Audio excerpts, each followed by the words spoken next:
Febre amarela.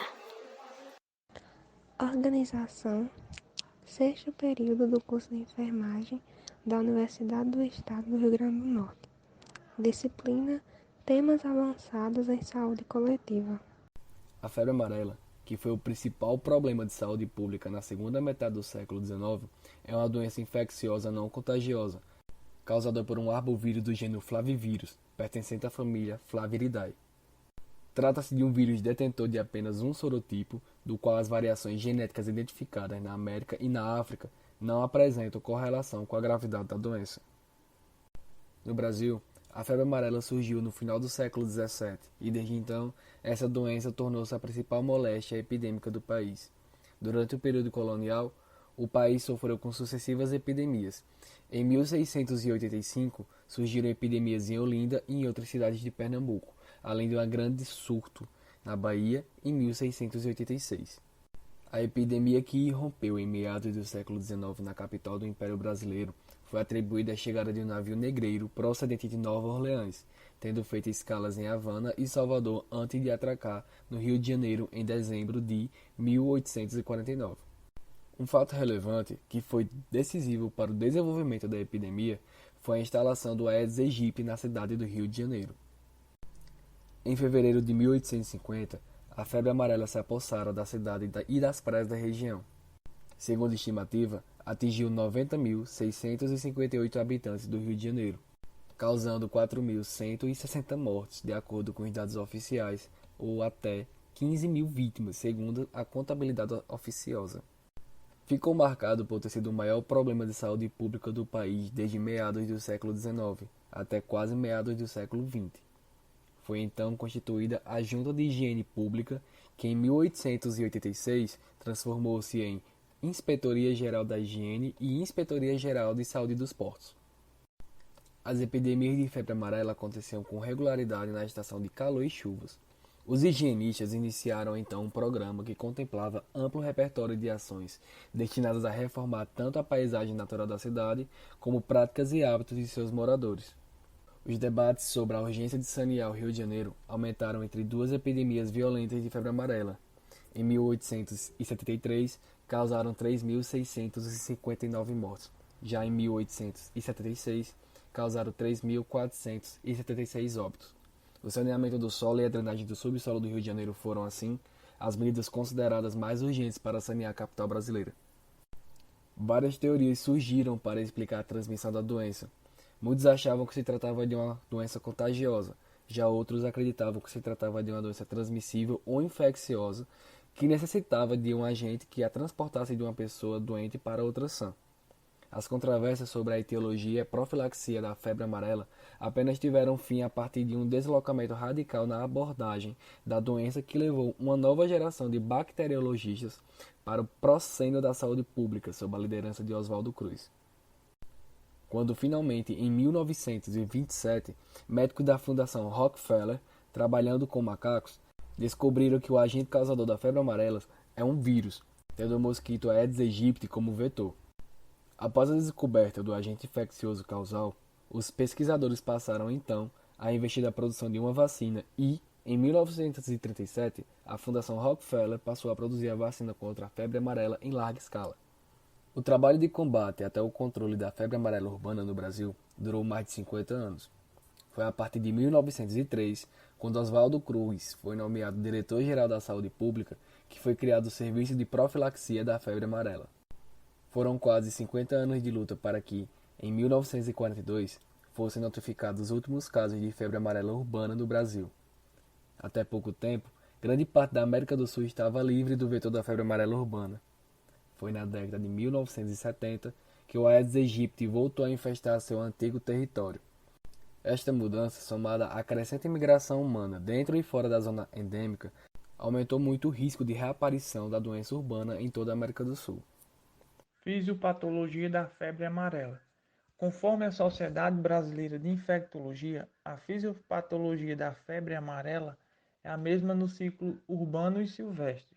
No urbano, a doença é uma antroponose pela qual não se identificam animais com importância epidemiológica. O principal vetor é o Aedes aegypti. No ciclo silvestre, a febre amarela é uma zoonose transmitida por mosquitos de hábitos silvestres, dos gêneros Haemococcus e Sabete. A fonte de infecção primordial são os primatas, principais hospedeiros e amplificadores do vírus, especialmente os macacos dos gêneros Alocus, Guariba, Cebus, macaco-prego, Ateles catribe. Além deles, mamíferos podem também ser reservatórios, como algumas murispas e roedores.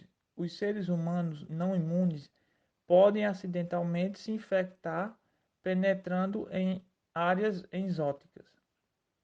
Quanto aos sintomas, uma vez contraído o vírus da febre amarela, demora de 3 a 6 dias para ser incubado no corpo. Muitas pessoas não apresentam sintomas.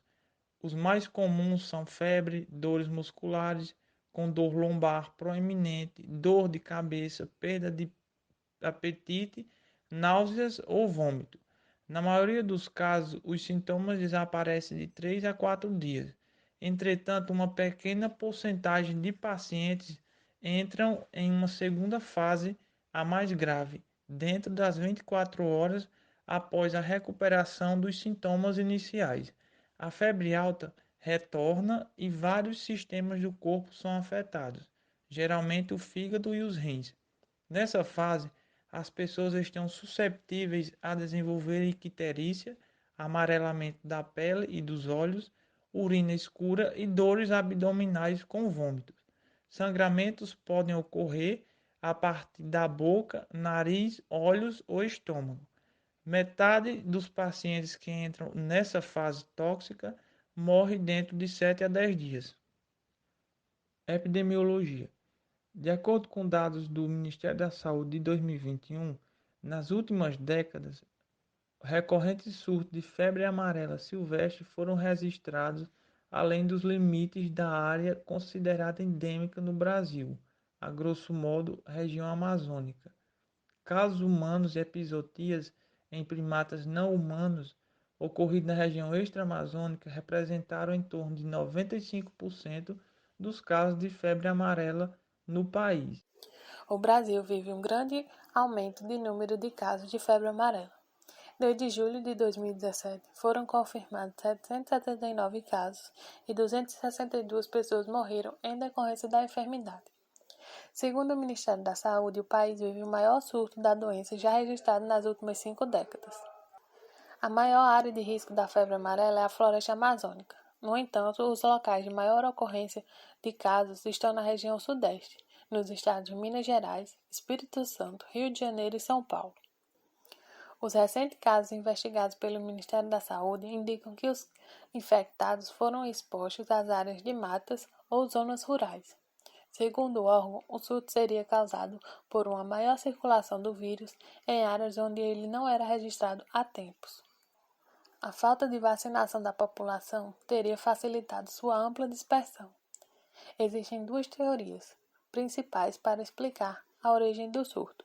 Um humano infectado na Amazônia teria se deslocado em seguida para uma região da Mata Atlântica e sido picado por outros mosquitos. Outra hipótese é a de que insetos adquiriram o vírus na região norte e se deslocaram por florestas e rios até atingir a região sul do país. A vacina é segura? A preocupação com o crescente número de casos de febre amarela levou a população a formar filas quilométricas em postos de saúde nos estados mais afetados pela doença. A vacina contra a febre amarela é reconhecidamente eficaz e segura, sendo a principal ferramenta de prevenção e controle da doença. Uma vez aplicada, ela garante imunização por toda a vida. A segurança da vacina é de 95%. Entretanto, reações adversas podem acontecer. Uma em cada 400 mil pessoas podem ter efeitos colaterais como hemorragia, hepatite e falência hepática renal. Em casos extremos, pode levar à morte. A vacina da febre amarela é produzida no Brasil desde 1937. Ela é constituída por vírus vivos atenuados, ou seja, a substância contém uma dose ativa, porém enfraquecida do vírus, que estimula o corpo a produzir anticorpos. Ela só garante imunização comprovada após 10 dias da aplicação. Segundo os estudos, esse é o prazo confiável para que o próprio corpo produza anticorpos em níveis suficientes para debelar a doença. A probabilidade de algo dar errado com a vacina é extremamente baixa, mas em grande escala, problemas podem surgir. É por isso que o governo não promove vacinação em massa em lugares onde não há alerta de perigo da febre amarela. Nos últimos meses, há registros de alguns casos em que a vacinação resultou em morte. Essas fatalidades geraram na população o temor de que a imunização faça mal. Em pouco tempo, boatos se espalharam na internet afirmando que a vacina seria uma farsa ou seria perigosa. O esquema vacinal da febre amarela é de uma dose aos 9 meses de idade e uma dose de reforço aos 4 anos de idade. Crianças que receberam uma dose antes dos 5 anos de idade devem receber uma dose de reforço. E crianças de 5 anos a adultos de 59 anos que nunca foram vacinados ou não têm comprovante de vacinação devem receber uma dose. A contraindicação se dá a crianças menores de 6 meses de idade ou pacientes com imunodepressão de qualquer natureza. É importante que os profissionais de saúde sejam capacitados e conscientes da grande responsabilidade que está em suas mãos em todos os aspectos, inclusive na prática do Plano Nacional de Imunização, o que requer, para tanto, a formação e qualificação das equipes de vacinação e dos outros profissionais das diferentes esferas da gestão. O enfermeiro é um dos profissionais da área da saúde responsável pela identificação e notificação da febre amarela e deve ser capaz de suspeitar e identificar em tempo hábil os casos para garantir o tratamento adequado, evitando as complicações graves e a prevalência de mortes. O enfermeiro tem como responsabilidade aprimorar o registro da atividade de vacinação e a busca constante do alcance do público-alvo representado por amplas e homogêneas coberturas, que são de vital importância para a avaliação dos resultados do programa, que tem como objetivo o controle e eliminação ou erradicação de doenças imunoprevisíveis.